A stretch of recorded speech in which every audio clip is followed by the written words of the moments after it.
Qala ba'dul hukama wa'alam anna fit ta'ati tafawutan wa darajatin. Ketahuilah, kata sementara para ahlu hikmah, ketahuilah bahwa di dalam ketaatan kita menjalani segala perintah Allah itu bertingkat dan berpangkat, berkelas dan bertingkat. Tafawutan wa darajat. Wa fil mukhalafah kabairu wa darokat. Ketika melanggar juga ada yang dosa besar, ada yang dosa lebih besar lagi. Ketaatan ya ternyata macam-macam.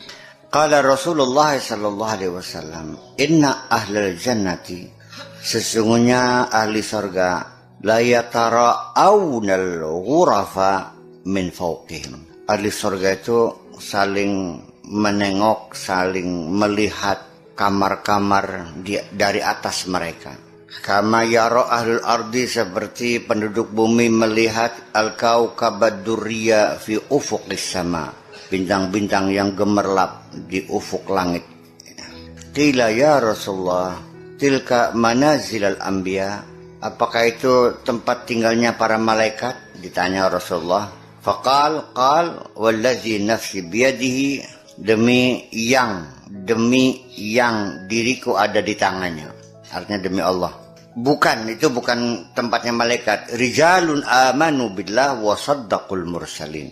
Itu adalah tempatnya orang-orang yang beriman kepada Allah dan membenarkan dan mendukung para utusan-utusan Allah. Jadi saddaqu itu membenarkan, itu artinya mendukung ya. Bukan sekedar membenarkan saja, tapi memberikan dukungan. Karena sedekah itu juga memberi sih, sedekah. Bahasa Arab itu maknanya itu berlapis-lapis. Kenapa orang yang disebut dengan siddiq, kenapa mengeluarkan harta namanya sedekah? Ya iya, makanya musaddiqan lima baina yadayhim, itu bukan hanya sekedar percaya saja, tapi juga dukungan real. Iya, Abu Bakar As-Siddiq itu artinya apa? Karena dialah orang yang pertama kali mendukung Rasulullah. Bukan Siddiq jujur, tidak pernah berbohong, bukan. Abu Bakar As-Siddiq itu bukan orang yang jujur nggak pernah bohong, bukan. Ya itu mah iya, memang iya, tapi As-Siddiqnya artinya yang mendukung secara total terhadap Nabi Muhammad. Pokoknya apa saja dia dukung, apapun. Pokoknya jaminan lah. Ya, makanya Abu Bakar As-Siddiq itu. Wa qala akhar an-nasu salasatun. Orang itu ada tiga kategori. Abdun atau Allah. Ada manusia yang mentaati Allah, ubudiyatan wa syukran wa imtisalan wa qiyaman bihaqqil khidmati. Mentaati Allah niatnya ibadah sebagai pengabdian, sebagai bentuk pengabdian, wa syukran sebagai bentuk rasa syukur, wa imtisalan dalam bentuk kepatuhan, wa qiyaman bihaqqil khidmati dalam bentuk pelaksanaan akan kewajiban. Fazadal wujub syarafan wa uluwa darajatin. Jadi kewajiban itulah menambah dia semakin terhormat, semakin tinggi pangkatnya. Yang kedua, wa abdun ata Allah ta'ziman lil mawjub. Yang kedua, mentaati Allah itu karena dia menghormati kewajiban, menghormati peraturan. Kalau tadi mentaati Allah sebagai bentuk pengabdian, sebagai bentuk rasa syukur, sebagai bentuk imtisal, ya, kepatutan, sehingga kewajiban bagi dia adalah merupakan sebagai suatu penghormatan. Dia merasa dihormati ketika dia disuruh. Seorang santri yang sangat mencintai kiainya, ya, merasa bangga ketika disuruh kiainya. Seorang santri yang lugu, yang baik, dia malah menunggu kapan saya disuruh majati lagi. Kenapa? Dia merasakan mendapatkan satu kehormatan. Ya, kenapa sesama manusia bisa terkondisi seseorang merasa bahagia mendapat kehormatan ketika disuruh? Ada orang yang mentaati Allah dasarnya karena dia menghormati kewajiban. Awas. Kalau tadi dia merasa mendapat kehormatan, kalau ini karena dia kalah belenda karena mentaati peraturan saja. Ya udah aturannya ini ya kita laksanakan aja lah. Pokoknya penting aturannya begini. Nah, itu sudah bagus. Orang menghormati peraturan kan bagus. Menghormati perintahnya. Fal wujub fi haqqihi tanbihun wa izharun hikmah. Jadi kewajiban oleh dia dilihat sebagai satu peringatan untuk mengingatkan dan untuk menampilkan satu hikmah atau kepentingan. Wa abdun atallah khaufan min azabihi wa raja'an fi sawabihi. Dan ada lagi seorang hamba manusia mentaati segala perintah Allah itu dasarnya karena dia takut. Takut terhadap siksanya. Khaufan min azabihi, takut akan siksanya, warajaan fi sawabi, dan mengharapkan imbalan.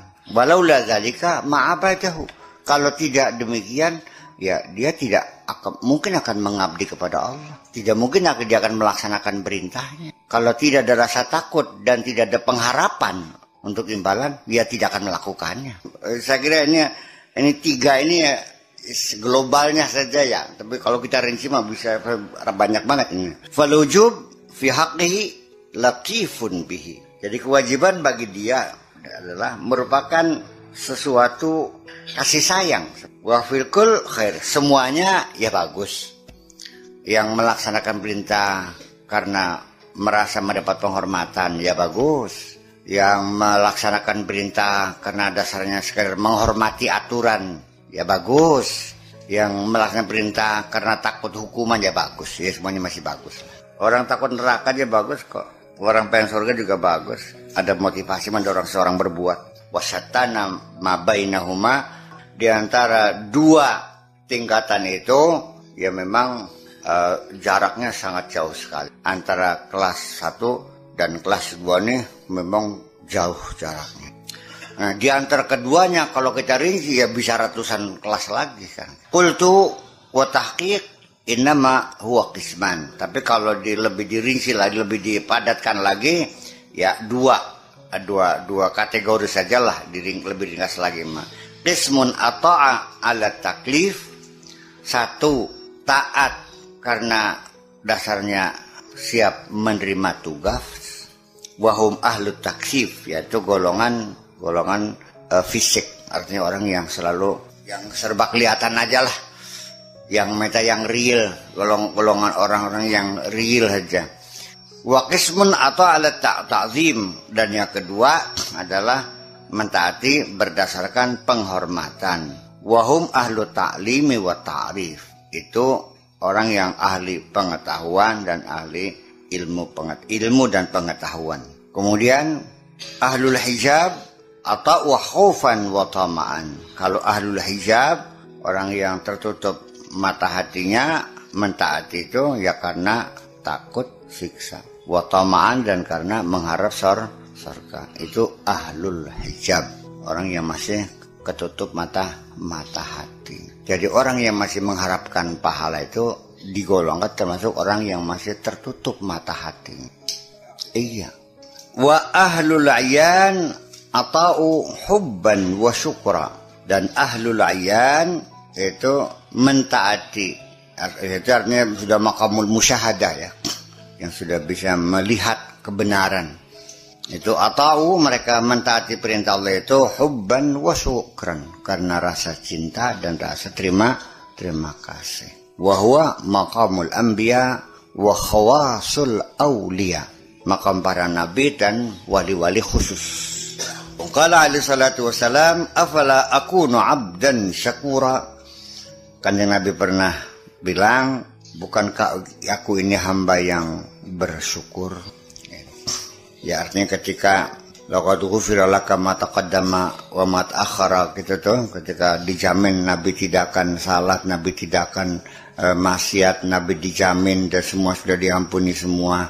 Kata sahabat, kok masih rajin aja, terlepas dari perintah atau tidak perintah, tanpa diperintahkan pun ya dia tetap melaksanakan berbuat kebaikan sebagai tanda ucapan terima kasih.